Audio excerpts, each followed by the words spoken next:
You are now listening to Talk Your Jits podcast.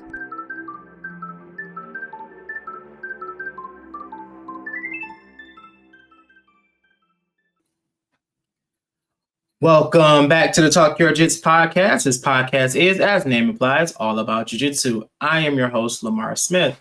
And stepping on the mat today is a brown belt who trains at 4M Fitness and MMA located in Indian Trail, North Carolina. Ladies and gentlemen, Bill Metz. What's going on, man? How are you? Going well, man. Going well. How are you doing today? It's good. It's good. It's a nice day in North Carolina. Gotta love it. I know it's kind of unusually warm in Detroit for December. So yeah, enjoying it while we got it.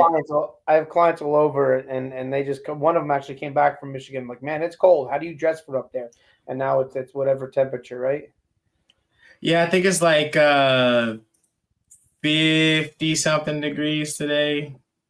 Yeah, I was like, all right, 38 now. It's 38. It's supposed to get colder towards the weekend, so it's Michigan for you. Welcome back, winter. Yeah, I know, right?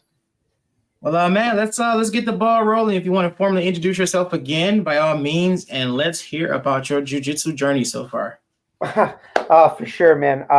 Bill Metz. I train out of 4M Fitness or 4M Fitness MMA Brazilian Jiu-Jitsu out of Indian Trail, North Carolina, close to Charlotte. I've been training for, I don't know, makes me sound old when I say this, about 20 years now.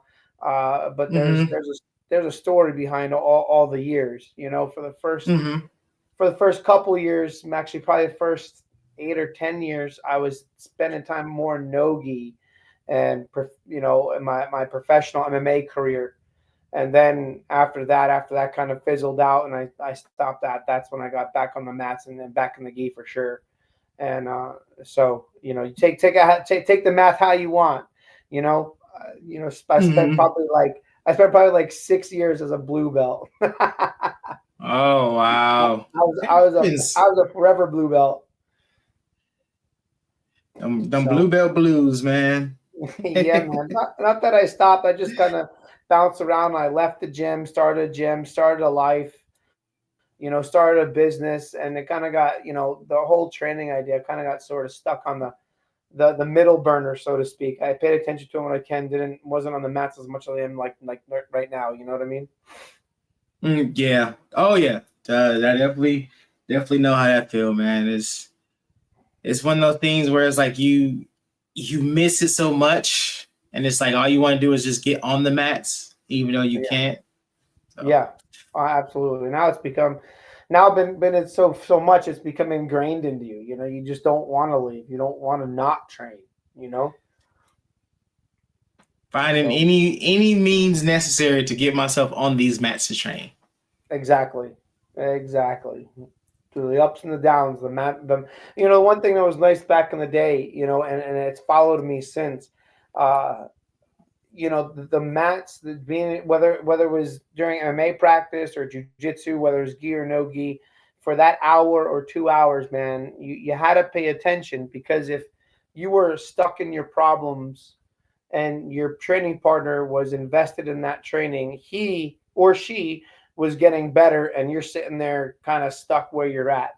And before you know it, they're kicking your rear, and you're like, I put in the same amount of hours, but you soon realize that if you don't invest the mindset on the mat like they did, you're not going anywhere. So it was a nice pressure relief to know that when I hit the mats, that's my time. That's the way I rejuvenate and recuperate.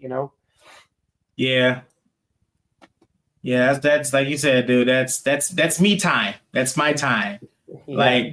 Like I said, that hour and a half, or however how long, that's for me. That's for daddy. Because let's just say it's keeping me on this side of the sales, Exactly. It's from the ground. Man, it's one of those things where it's like you start learning about jiu-jitsu, and then you started to understand jiu-jitsu, and then it's like, man, where were you at X amount of years ago in my life? Like, how did I survive this long without jiu-jitsu in my life, man? yeah, and then you realize you're on this like roller coaster. It's Mm-hmm. like okay, the first we'll go back to the beginning. The first 3-4 months, you're like, man, I really suck. And then like the 6-8 months after that, you're like, woohoo, I'm getting it. And then 12 months later, you're like, why am I even on the mats again? And then you sooner realize that there's that up and down flow of knowledge and a miss, and then you pick it all back up again, and that sort of becomes the fun of it, right? Like when am I going to suck now? I know, right? It's like Yes, that's definitely true. Definitely true, man. you get kids that come on the mat, and now that I'm a little older, you get young blue belts on the mat, man, and they're just hungry. We get a blue belt on the mat, and he trains 2 a day, and you're like, oh, I got him, and then now he knows your game, and you ain't getting him. That jealous of that, man. Like two days. I mean, 2 times a day. Ah, I wish. Right? But again, Yeah. that's a loveliness of being a 23, 24-year-old. Right. No, little to no responsibilities, no kids probably. Yep. Just sits there and sells whatever he wants to sell. Me, you got kids, you got problems, you got business, you gotta tend to it. You gotta go make that money. Yep. It's like because I do boxing I teach boxing at Title. And one of the things I was telling to like the owner, and I was like, I was like, I need my Thursdays back. Because I train on Wednesdays and Thursdays, but I teach Thursdays. I'm like, I need my Thursdays back to go train. He's like, I'm working on it, man. I'm trying to get somebody else in that, but everybody likes you on Thursdays. I was like, yeah, that's cool and all, but I'm like, I need my Thursdays. That's where I got my training career started. It was at Title Boxing here in Ballantyne. Oh wow! Okay. I worked there for like 2 or 3 years before they closed up. Oh wow, that's awesome though. Yeah, it was fun. You learn how to work with people, and all the years later, I'm still a personal trainer, but I do more one-on-one stuff now. Yeah, same boat, man. Same boat. Like I'm actually taking the exam for for ISSA for their personal trainer. Oh, that's good. Good. Yeah. So yeah, I'm in that same boat. Same boat. It's fun when you get there, when you start putting a number on your head, and people are like, "Okay, here you go." You're like, "Wait a minute, you're gonna pay me for that?" Okay. Okay. Sure. Like, oh, who might have turned that down? It's good times. I wouldn't trade it for the world. Yeah, man. I met some interesting people working at Title, and just how I love how it's like some people are just truly committed to it, and it's like one of those small changes. You're like, because when I first started teaching, they were so used to another trainer, they was looking at me like, "Who you?" Just give me a chance, man. Just give me a chance. But it, all in all, it's turned out to be good. I've been there since I think August. Is it August or something like that? So I like it. I enjoy it. I saw clients from 11 years ago. I saw a few clients that I met there that followed me through the years. Once, like I said, once Title closed up, and in fact, I got one dude into jiu-jitsu, and I was a purple belt. You know what I mean? So nice. So yay, right? That's dope. That's a lot of fun. Dope. That's dope. Pass it on. That's what jiu-jitsu is about. Just spread the knowledge. Yeah, man, that's it. Just spread our religion. Spread as much as we can. Always talking about it, man. Always talking about it. So 4M, is that your spot, or is it just where you train at? Try to keep a long story short. Because of Title, and there was powers that be, and when that was going out of business, one of my clients, he asked me if I wanted a gym, and I said, "The sky blue." So I came to him I came to him with two business plans, and he liked the bigger one. And 4M was built, was born. It was my brainchild. The owners have changed a little bit. I'm not an owner of that facility. I'll be taking an ownership of one of their sister facilities here in next year, right? 2025. Nice. I'm taking ownership of a smaller. So I train at a 4M. That's where I do my work, and that's where I get most of my jujitsu. We have a couple cool black belts running around. A new black belt from another academy. He just joined over, and he's a monster. So it's good. We have good instruction there, and yeah, it's just a lot of fun. It's more family friendly than a competition gym, and which is nice because you get to relax a little bit. But you do have your killers that get on the mat, and like I said, you have the black belts that if you want to turn it up, they'll put you back in your place. Mm-hmm. But yeah, Gotcha. that's it's a lot of fun, and it was really really exciting to watch that place build and grow, no matter if I was the owner or not, right? But Mm-hmm. Mm-hmm. it was really cool when that transition happened. They let me stay there. They let me do my work. They let me still train there. They let my daughter train there. You know, so it was a really cool environment out there for sure. That's dope. And that's what you like to hear, man. A school that welcomes you and it just makes you feel comfortable. And it's like, yeah, I can stick around here for a while. Oh, absolutely, yeah. One of the when I first got into jiu-jitsu, I had the honor to go train up at Henzo's spot up in New York.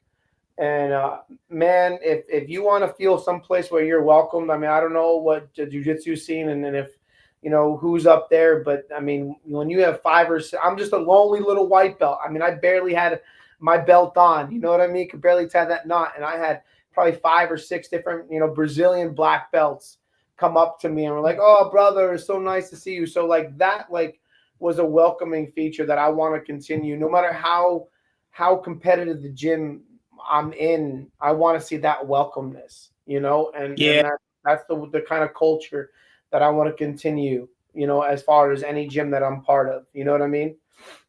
Yeah, for sure. For sure. And that's kind of the thing that I've been really enjoying about jujitsu is when you get to meet those people that invite you into their schools and they basically treat you like you've been training with them since day one. And they just, like you said, welcome you with open arms. And it's like, hey, you do jujitsu? Oh, you're my brother now. Let's come on. Yeah, Let's but go. Let's go train. Let's go do whatever. Oh, because the few schools I have visited, and it's always been that way. It's like my instructor taught me very well on how to approach that. Like you reach out to the instructor, let them know who you are, and whatever. And so far, the experiences has been nothing but wonderful. I can't say anything bad about me having a bad experience visiting another school. Because once they find out you train jujitsu, and it's like, all right, well, come on. It's like, well, is there a drop in if you want to pay it? And I was like, oh, okay.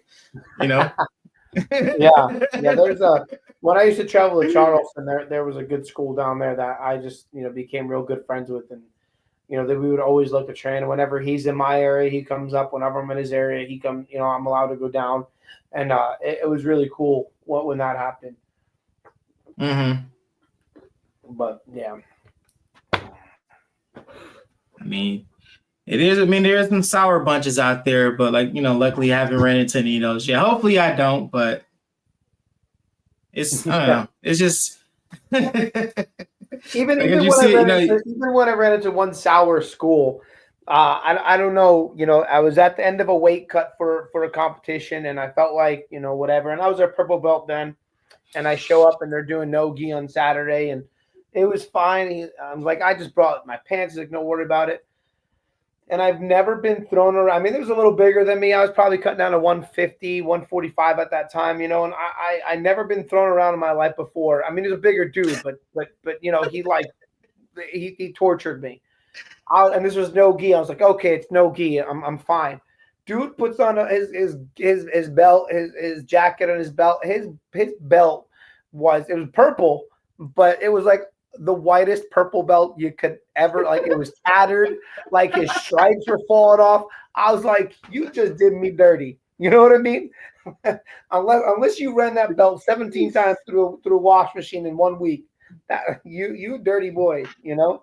Man, that's hilarious. I understood that. And we ended up being okay. But when I first walked in there, it was like he had something to prove, you know? Mm-hmm.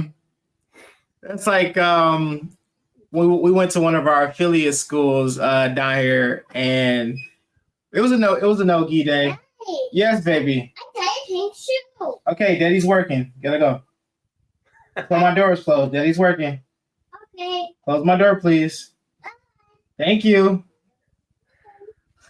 That's awesome. That's my daughter. But yeah, so I go down there where it's no gi, so obviously nobody knows what belt ranks we are.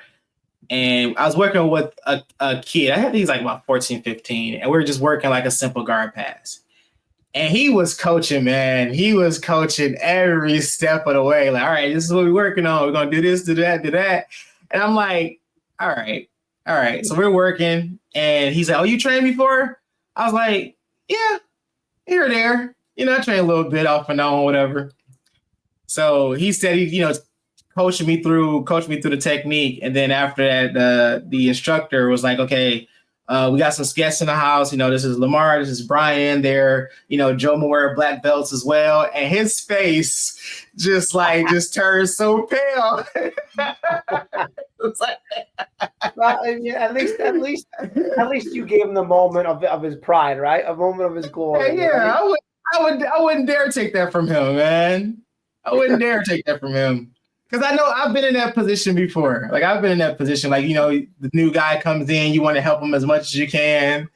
So It just so happened that I was a black belt when he did it. So he was just like, oh, okay. I was like, bro, it's all good, man. I appreciate you took the time out to try to help me, even though you did not know what my rank was. I mean, but that's almost the purity of it as well. If he felt comfortable in his own jiu-jitsu to try to express himself and coach you through it, then what the hey? You know what I mean? Yeah. That's almost beautiful, right? Because he could have shown me something I haven't seen before. Like, it happens. It does. So yeah, it was we had a good laugh about that. And every time I see him, he just kind of like look at me and just shake his head. I'm like, dude, it's like, it happens to the best of us, man. It happens to the best of us. But I love that though. I love going to a school that's like, they'll have a no-gi day. Cause it's like you have that mystery of like, okay, you don't know who the one's ranked. You just kind of have to just eyeball and hopefully like figure out who's what and everything else until the group pictures come up and everybody line up in their spot. And it's like, oh, that makes sense. That makes sense. Yeah. Yeah, exactly. Because I've definitely been on that side before where rolling with someone and didn't know they rank.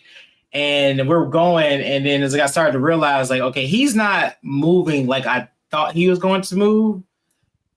I was like, something, don't you? I think I'm still a purple belt at this time. And he's like, yeah, I train a little bit. I just got my black belt like a few months ago. I was like, makes sense. Makes sense now. But I think it was last year, maybe 2 years ago, that we had the Pedro Sauer conference at our gym. Okay. So and I again, no gi, right? So you line up, smack hands. The dude's a black belt, right? So you start going with him, and of course he whips your tail, and you're like, all right, cool, whatever. And he's like, oh, you're good. I was like, okay. And then the next day, Pedro was giving out stripes to all the black belts. Dude ended up being a 3rd stripe black belt. I was like, okay, all right, I understand now. Now you're just playing me. I get it. I'll just go hang my head in the corner. I know, right? Like you're happy, but at the same time, it's like you could have said something, man. You could have said something. Yeah. You could have said stop being humble. Like I get it. That's what like being a black belt's about. But on the other end, let me really know what fire I'm playing with him. Is it a small flame or is it a raging inferno? Right, because I don't want to do nothing and it sets you off and you really started to work, then let me know what I'm getting myself into, man. Yeah. I didn't mean it. Like, I please promise. and thank you. Yeah, I did not mean it. but on the Yeah. other end, thinking about that, it's sort of like, sometimes you get intimidated. Sometimes you start questioning yourself, right? Like, am I good enough to go against this black belt? Am I good enough to go against this person? Oh, Yeah. I know he was a UFC fighter. Well, am I good enough to go against him? But if you walk in and everyone has no gi on, no indications on what belt they are, and you start going, at that point, and you may just have a good role at that point, and you show that guy a little something, or you get a little respect from him, and it gives you a little bit of an ego boost when you finally find out that he's, an upper rank, and in this case, a black belt, right? So, I mean, Yeah. it Yeah. Yeah. does Yeah. go both ways. Mm-hmm. Mm-hmm. And it's like with me, like when people ask my rank where, I put a belt and I go to roll, they get so scared. I'm like, dude, no, don't do that. Don't do that. Do not let this color of this belt fool you. Like, I'm still out here learning and working with you guys. I'm not, I don't ever steamroll nobody. I'm like, I still want to roll and have fun too. It just keeps his jacket closed. That's all it does. That's all it exactly. Like Chris Harder said, it only covers 2% of your ass. You got to cover the rest. That's all it does. Like you said. That's all it is, right? Yep. Share your That's knowledge, it. push on, Mm-hmm. Because you see a lot of people coming up in jiu-jitsu and they think just because, someone got their black belt, they're just a master at jiu-jitsu. And it's like, that's where you're wrong, because we don't master jiu-jitsu. It's just that we have a little bit of an understanding more than the average person. Like, we all still suck, but, just a tiny bit less. Yeah, we see things just a little bit more, and we feel things a little bit better, but that's where it ends, Mm-hmm. But that's where the real journey begins, right? Because Mm-hmm. it takes so long to get your next stripe, and what's a stripe? A pinky, thick of a piece of tape. So when you become a black belt, man, that's when it becomes real, because there is no next belt.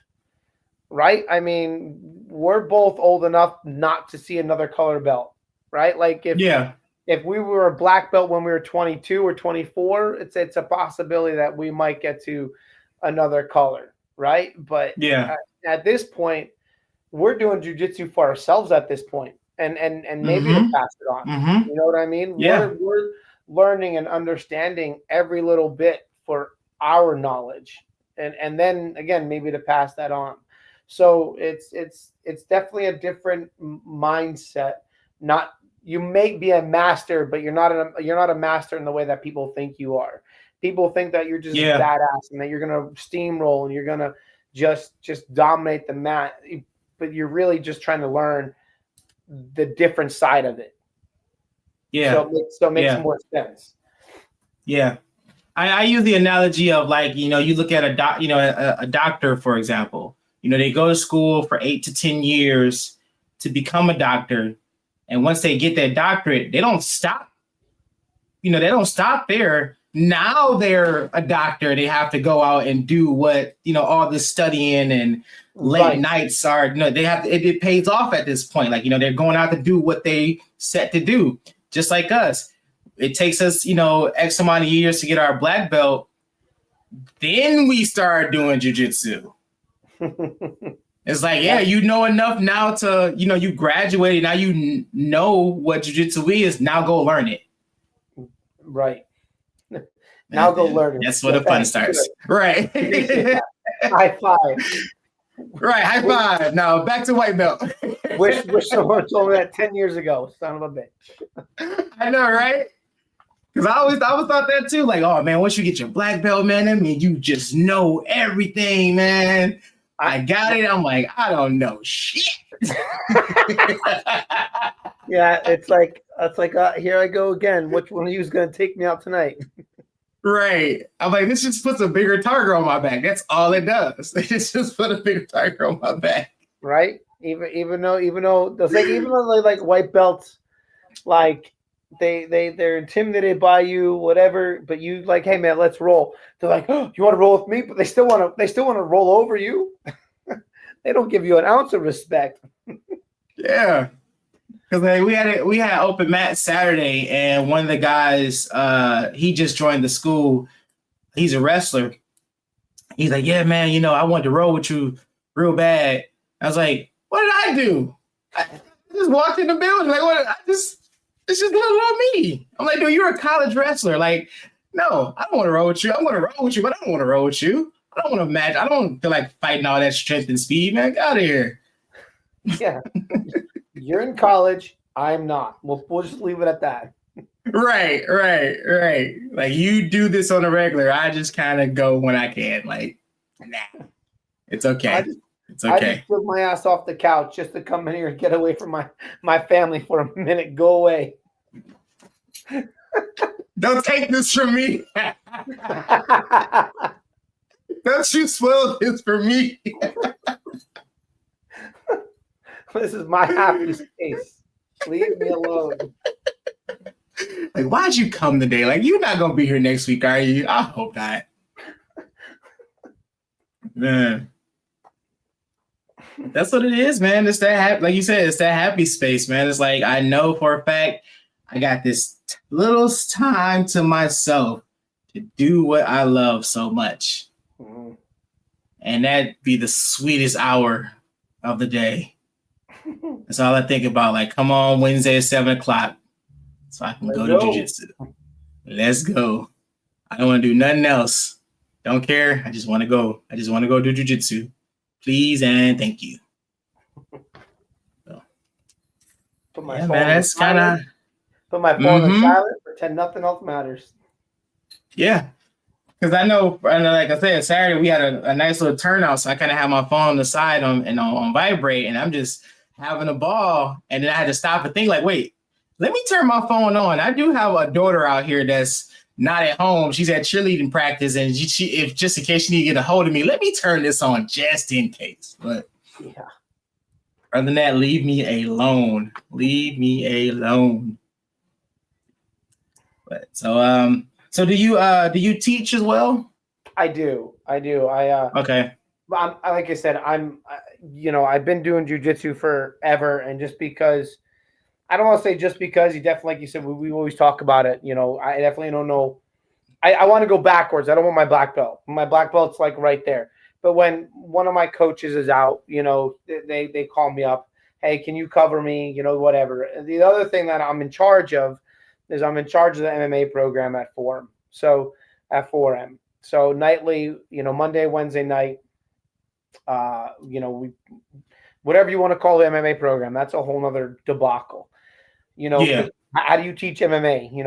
I try to tell them, hey, look, go boxing, go kickboxing, go take jiu-jitsu, then come see me, and then we'll hang out.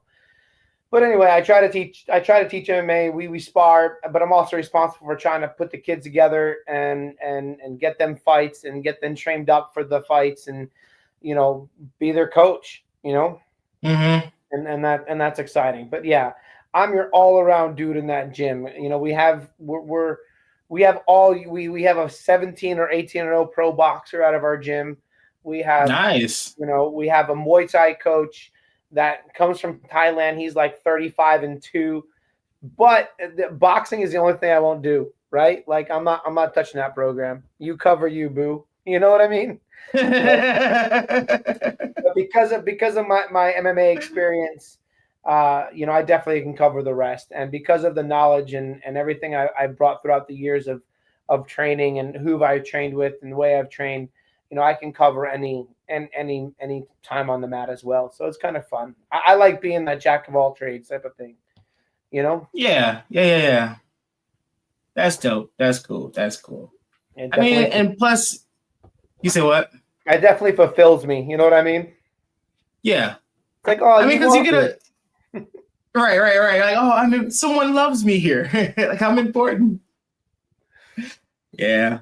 I started teaching when I was a blue belt, and it started with the kids class. And as that time went on, man, you realize how much your game develops once you start teaching as well.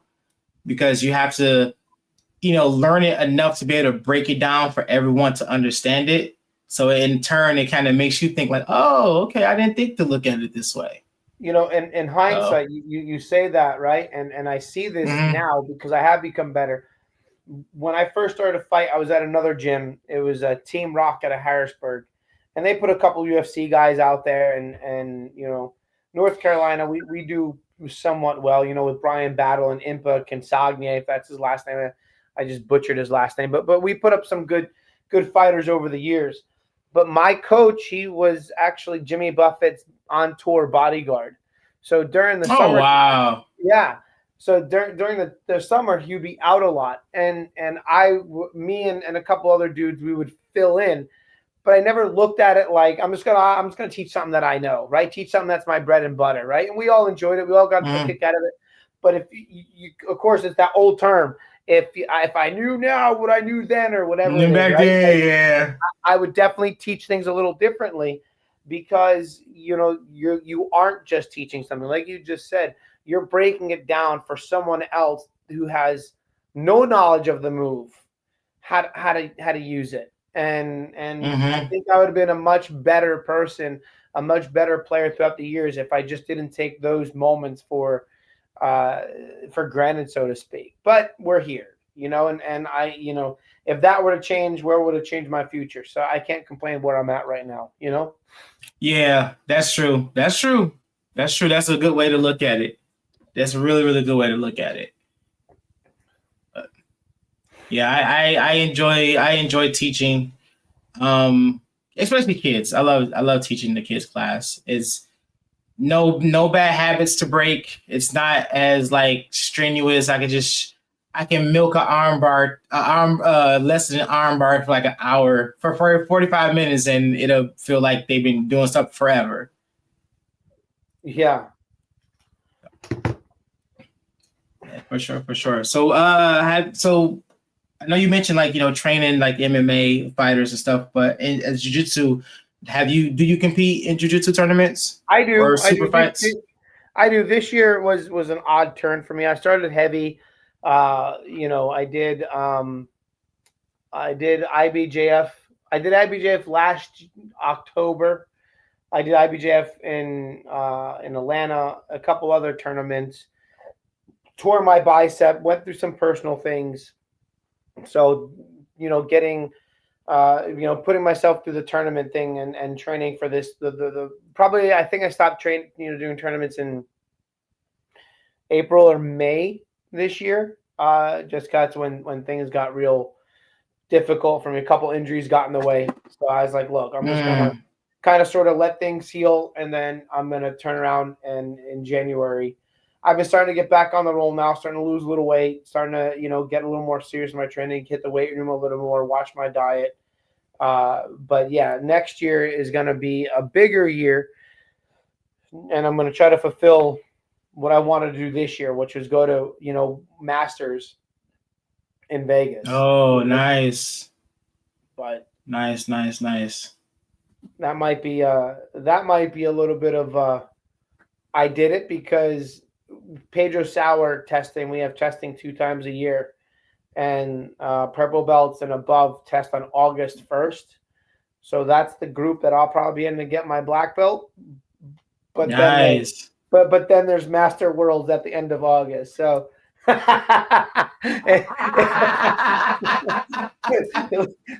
so yeah, whatever, let's go for it. You know what I mean?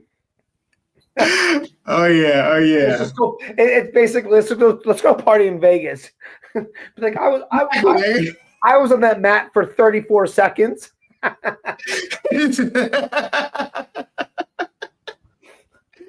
But yeah, get your black belt Friday, compete at World Saturday.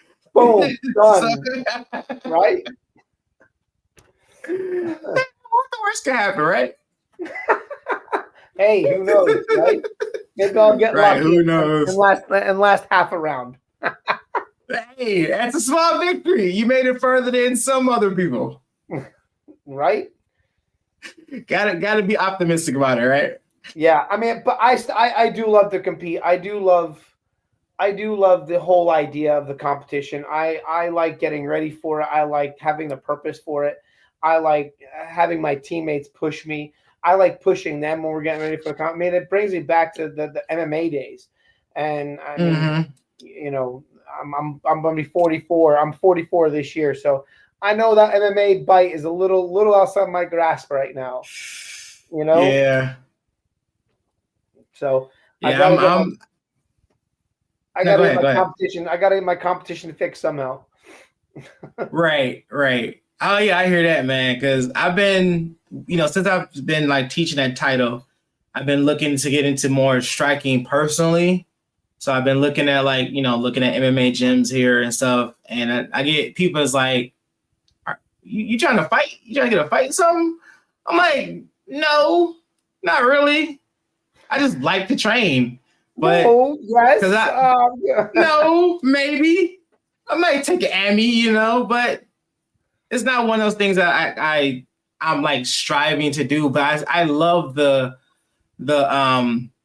everything that leads up to the fight, like the fight camp, the nutrition, the learning about yourself, learning about your opponent, coming up with that game plan and just running for that for like 6 to 12 weeks and whatnot to get ready for something. That's what I enjoy.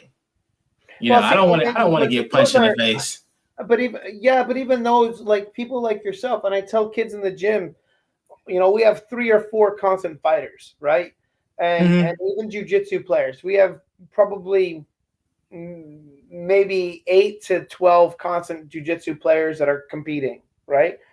And I tell people this all the time, whether it's my MMA fighters or dudes that I roll with, I still need you. This is one of the only sports, if not the only sport, where I need you to get better, right? Yeah. Like I can Mm-hmm. go out, I can throw a ball, I can go out, I can go to a batting machine, I can throw a football, I can have a football thrown at me, right? And I can hone my skills.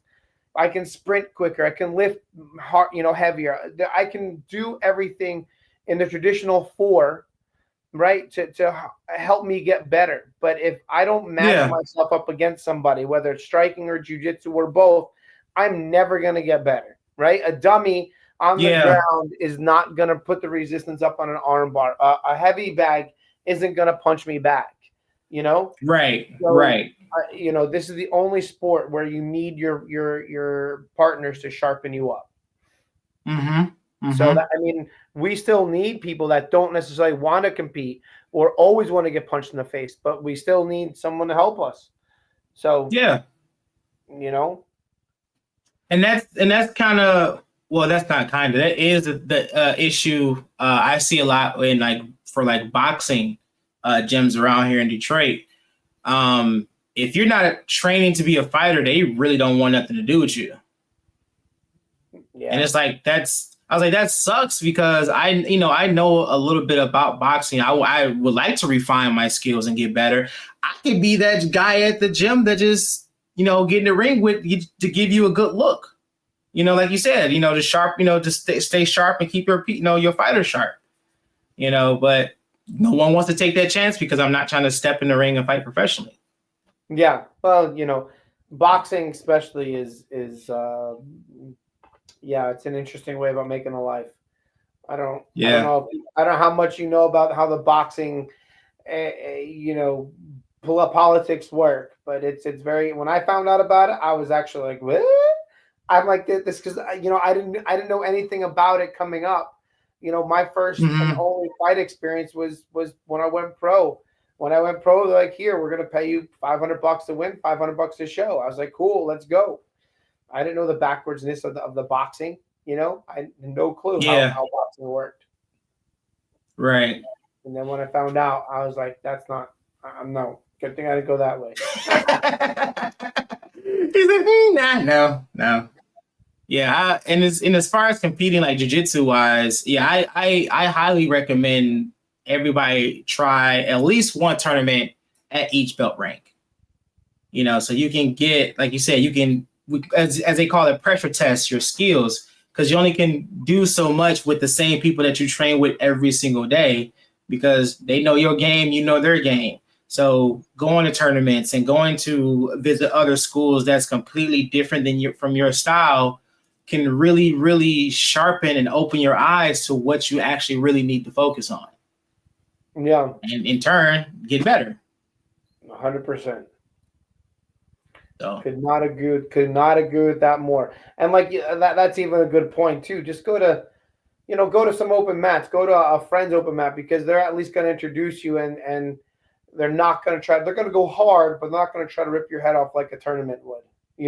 Yeah. And then after you go through a couple of those, then you go to tournaments, and then you figure it all out, and then that's when you open yourself up. It's funny that, and this might be, I'm not trying to be condescending to any fighter or jujitsu, but the problem that I have when we compete, speaking about competing, is I don't have that switch like I used to have for MMA. When you get up in the cage and you hear that door lock behind you, and it's just 3 people in the cage, you, the ref, and the other dude, and you're like, this guy he's gonna hurt me, so I got to turn it up. Yeah. When I go to compete in jiu-jitsu, I think it's a roll. It's like, all right, dude. Yeah. Whatever happens. But like, dudes are, and I don't have the greatest winning record for competition, but dudes are on top of me like, and I'm like, all right, why are you breathing so hard? You know what I mean? Like, bro, chill. We paid $130 to get a $3 medal. Come on, let's chill out for a second. But I would like to tap into that and see if I could turn it up this year. And if I do put a little more effort, where I find that switch to get into that like fight mode, to see how far I can push myself, Yeah, we're one and the same on that one, dude. Because like you said, I look at it as just another day to go out and roll, but you got people that's like, me mug, got the headphones on and getting riled up, and I'm just in the corner taking a nap before my match starts. Boom, 100%, man. 100%. That I mean, I'd be sleeping, hanging out. My coach, my black belt coach Diego, he's like, bro, why are you gonna talk to everybody? Because that's just me. I'm not mad at you because I don't want to kick your ass because I'm mad at you or I hate you. This is my job right now, right? Like, I gotta score points. The way I score points is by choking you out and folding you up in your clothes. I'm not mad about that. I'm gonna talk to you. Hell with it. There's no game. There's no mindset to get into. I have a job to do. Yeah. If you trained me as well as you could, then don't worry about me. I know where my hands got to be. I know how to protect myself. I know to apply my chokes. You talk to me. You coach me when we're on the sidelines. We're good to go. That's it. Because my training partner, he always says that. He said, dude, every time you go out there, when your first match goes so crazy, and then your second match you do so much better. He said, you just got to find that switch. I'm like, dude, I don't even know what I'm looking for. I'm just out here to roll. Like, yeah, no. All right, I'll look for it, I guess. Sure, whatever that means to you. Like, yeah. All right, whatever. Like, you gotta have that killer mentality, man. You gotta go out there and do this. I'm like, dude, I don't. All right, whatever. We'll figure it out. Whatever. My goal is to get on top. That's where I'm comfortable. Like most of us, I'm a pressure dude. If I get you on top, I'm gonna be comfortable, right? If not, It's cool. But don't jump guard. Yeah, never. Speaking of which, there was a video going around in one of the jiu-jitsu groups. I think it was BJJ Everything. And there's a member there, and he was sharing this drill on how to jump guard. And I'm like, is that what y'all really teaching? Teaching people how to jump guard? No. Yeah. Does it just take one person to jump wrong, blow somebody's knees out, or worse, and then it's crazy. Yeah, I mean, I'm not a fan of jumping guard. I mean, we learned jump guard back in the day, and we learned to pull guard at our gym now. Guard, yeah. Yeah, and even then, as far as competition, I mean, I'll pull guard if I want to fight. You know what I mean? And in a jiu-jitsu type, in a jiu-jitsu competition, you call fight whatever you want. If I can't take you down and you can't take me down, and we're just dancing in circles, I'm gonna pull guard. And you could judge me any way you want, but let's get to the ground and let's see who's better. And if I have to put myself in danger by being on my back because I don't maybe like being on my back, that's fine. But I want to see who's better at that point. I don't want to dance around. I don't want to, play, judo and whatever. If I want, I think I need to start doing that. Like, because it usually turns into like a tussle match for like the first 3 minutes, and then by the time you get to the ground, you're freaking tired. So it's like pulling guard doesn't sound so bad. Well, and I mean, in my age bracket, I only got 5 minutes to work. Yeah. You know what I mean? I don't want to spend 3 minutes trying to get you to the ground. I mean, let's just start on our knees. No, not really. Just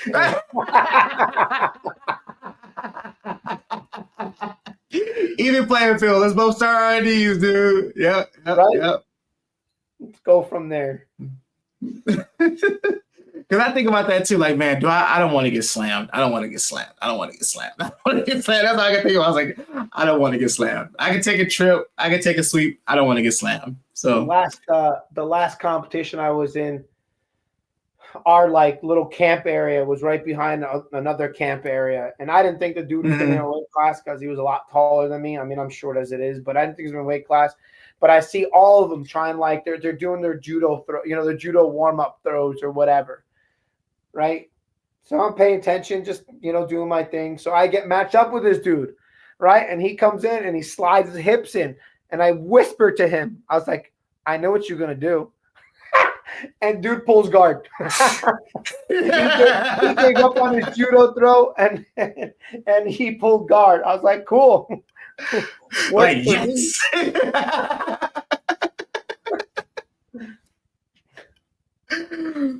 Oh man. All right, Bill, man. So we asked everyone that comes on the show. It's kind of became like the staple question for Talk Your Jits podcast. Past or present, who would you love to get a chance to roll with? Your top 3 people.